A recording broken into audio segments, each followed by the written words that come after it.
Right now, you can buy a Nintendo 2DS for a little under $50 at the moment, but should you get one in 2024? I love my 2DS, but let's see if it's the right 3DS for you. These consoles were released in 2014, and this was made for a more kid-friendly type of the Nintendo 3DS, and it did not include a hinge. Consoles back then released for only 130 United States dollars, which was pretty cheap. What a steal back then. But now they're even cheaper. They're $50. They might have a bit of wear and tear, but is it worth it? Before I start talking about the Nintendo 2DS and if you should buy one in 2024, I just want to highlight that only 2.4% of you guys watching these videos are subscribed. So if we could get that number up, that'd be a lot better. So if you have had a think about subscribing, then make sure you do it. You won't regret it. So if you are buying a used Nintendo 2DS, which is the only way you can get them now, unless you want to spend hundreds on a brand new one, they're always going to have some scratches on them, on the screens, because they cannot fold like the other ones. So the other one's screens are usually pretty great condition, but as you can see with the one I just showed back then, which is my personal one, I bought it and yeah, it had scratches. It's always going to have scratches, usually, because it's made for kids. Kids are going to be using it. So I bought mine back like a year or two ago from someone, and it came with the Nintendo 2DS, so pretty decent condition. As you can see, obviously the scratches on it, as I talked about before, but so it was about 100 US, it was 140 Australian dollars that I paid for it, and it came for the Nintendo 2DS, and it also came with 16 Nintendo DS games, 16, and I'll let you know what a couple of them were. So one was Mario Kart DS, so not a bad game. And then one that I was really stoked about was Pokemon Diamond that was included. And then there was like a couple of Nintendogs, and there was a Sonic game. So you can get really good deals if you want to pay a bit more and get like a good deal with them. My screen has scratches on it, but as you can see from the footage that I'm showing, when you're playing with it, you actually can't even see it on the screen, to be honest. It's only when it's off and you're in the right lighting conditions and you can see it.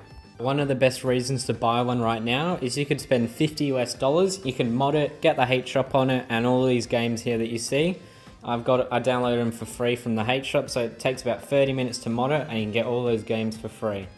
To mod the console, you'll need to buy like 128 gigabyte, I'd say minimum, SD card if you could download lots of games on it, but you can go even higher. So I've got 256 gig in this one that I'm showing here, and in my other 3DS XL, I've got a 128, which 128 seems to be fine. But if you're looking to mod it, I'd recommend 128 gigs. There's videos on YouTube how to do it, and it's not that hard. But some of you guys might not want to mod it, and you might just want to have like the usual experience of like non-modding and all that, what it's meant to do. But so let's say you're buying games. Games these days are like 20 to 30 bucks. It'll be even less in the US, but yeah. But I kind of think that you should just mod it.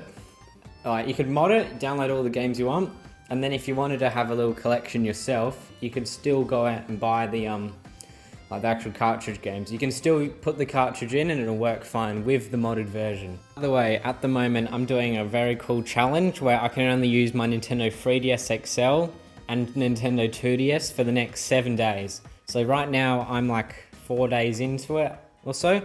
So leave your comments below of what games you recommend me to play, and I'll show you in the video and what game you commented, and I'll play them. Anyway, let's get back to why you should buy a Nintendo 2DS. So you might be wondering, why is the Nintendo 2DS so much cheaper than all the other consoles right now? And why did it release for cheaper? Well, it was cheaper to make and it was easier to make. So they released it for $130 compared to the Nintendo 3DS's $300 US release, which is ridiculous back then, and that's why I wasn't selling good in the first place.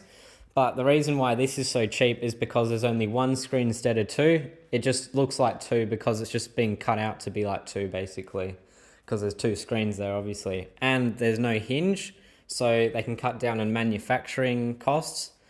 And this thing is only plastic, whereas the others were like, it's just a more expensive plastic, I guess. And then the last thing is, it's not a 3D screen, so it's a cheaper LCD screen. The other ones are LCD as well, but it's just, it doesn't have that double screen underneath to make it 3DS. I mean, like a 3D screen. So should you buy one in 2024? Absolutely you should. This screen looks very nice and crisp still, even up to this date. I'd say the screen's almost better than the 3DS XL. It's a lot sharper because those actually have the same amount of pixels, and it's way more comfy than the 3DS XL because it's not a heavy console. And I know, I reckon for some of you guys, it'll kind of suit you with the smaller screen. But if you're taking it in places and you want to put it in your pocket, then you can't do that. If you want that, then I'd say get the new Nintendo 3DS, not the XL, just the normal one. XLs are very heavy. But is it worth it? Yes, absolutely. Go for it.